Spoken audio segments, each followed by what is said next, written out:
Mr. Beast used this method to get from counting to 1,000,000 because he didn't have any money to spend on his videos to giving out millions and millions of dollars to people. Now, I don't want to talk about his ADHD editing or his hooks. I want to talk about creativity and especially how he used it to come up with unique ideas that made him famous. This is often an overlooked aspect of content creation, but with a bad idea, your video won't make it big.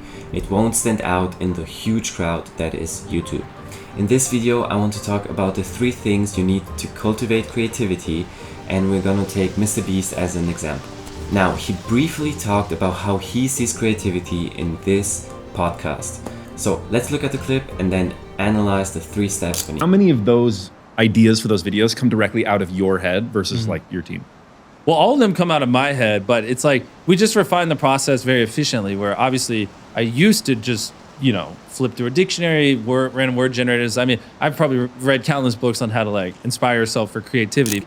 I mean, cringe things. I mean, back when I was a teenager, like an information diet. Like I was a big proponent of like, you should always be learning about things all over the world in different areas and just random things constantly, so you can pull from that for creativity and like, to make content, especially if the goals, if original content is going to do better, then one way to make original content is just to know a lot of random things you can pull from. So back in the day, I was a lot of just jamming things in my brain, flipping through dictionaries, learning words like random word generators, just like watching random content, like really trying to shove as much random knowledge in my head as possible, and then doing an idea session and trying to pull from that.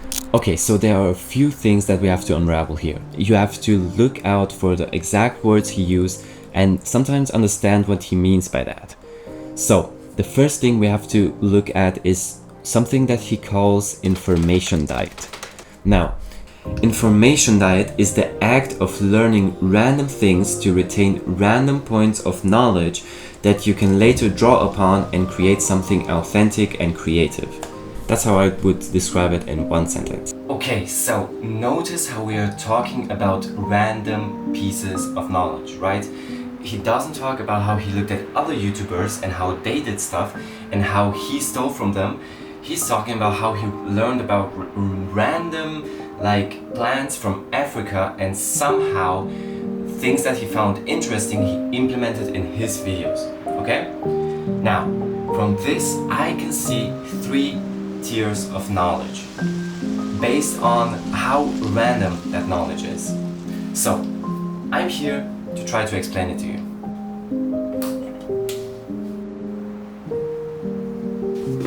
You cannot read that, but it's not important because I only wrote 3 tiers of knowledge, okay?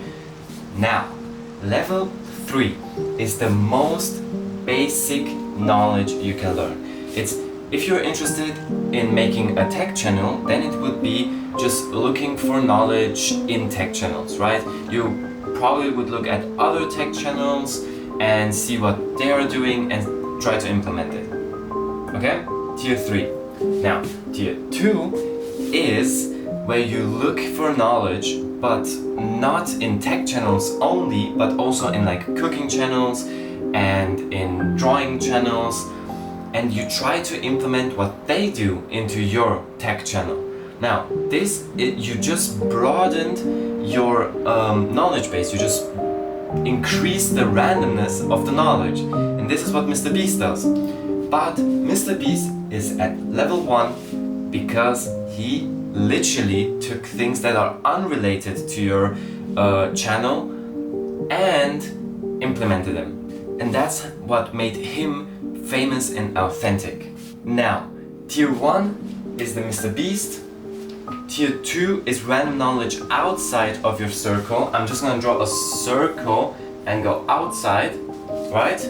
And tier 1 is knowledge inside of your circle. The problem I see is that most people are here, even if they start learning stuff. I know a lot of people don't even care about learning, and they're just, the only thing they learn is in school, and that's it. But when people start learning, they're in tier 3. If they want to start, drawing, they're just gonna learn about drawing, not about video making and lighting in cinema and stuff like that, right? Which would be tier number 2. To be honest, it's nothing wrong with that. It's okay, but it's limiting your creativity.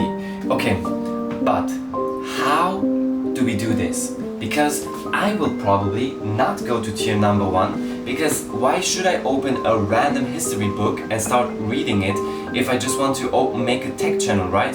I won't do that. I'm not mr.Beast. And for that, I have what I call the secret sauce. Now, the secret sauce is nothing else than awareness. And what I mean with that is the awareness of your surroundings. Now, imagine a life where you go outside and you don't drown yourself into your phone. You're just aware of your surroundings, and you see like the trees, you see the cars that are driving by, and maybe you see the ads that are like everywhere. Now, you look at those ads and then you start like asking questions like, why did they choose those words? Why did they choose those like colors?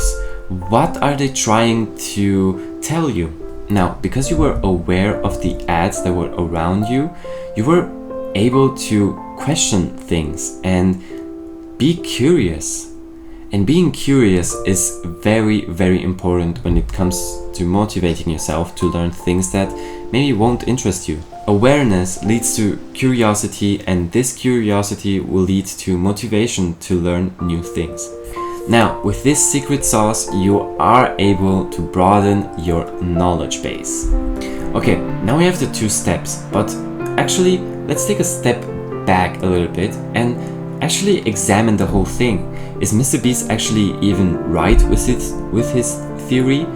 Or is he just lucky that his experience actually worked out? Well, if you look at the science of creativity, this actually checks out. Let's look at the taxonomy of creative thinking. That sounds crazy.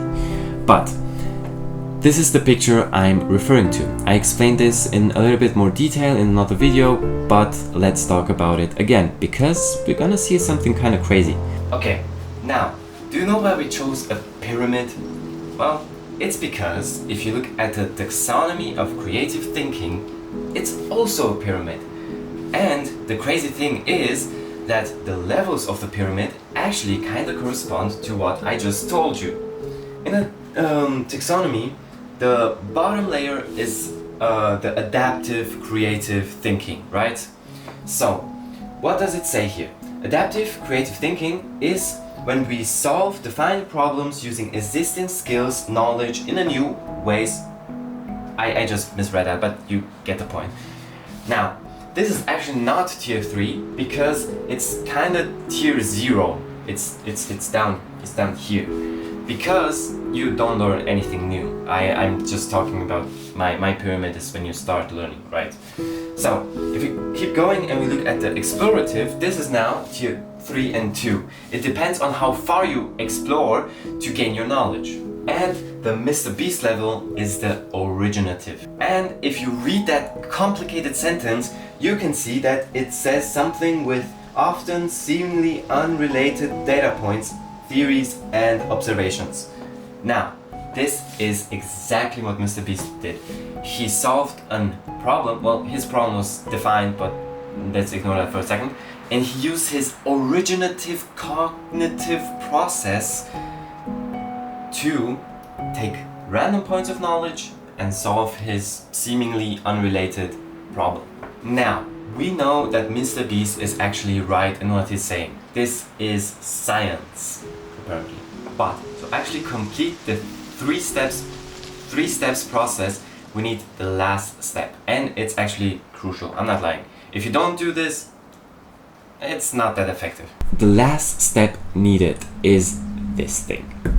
Really trying to shove as much random knowledge in my head as possible, and then doing an idea session and trying to pull from that. And this is key, because after gathering all of those random knowledge points and stuff that you wanted to learn, you have to connect them. And you have to do that consciously. You have to sit down and deliberately connect the points. Now, of course, this happens by just living passively. It happens when you're randomly driving home from work and you somehow get this perfect idea that you could connect drawing and videos together and make these cool animations that maybe no one did ever before. But it's not that effective. The most effective thing you can do is sit down, think about all the things you know and all the domains you know and how you can connect them. Now that you have all the 3 steps that you need to be more creative, go out there and make something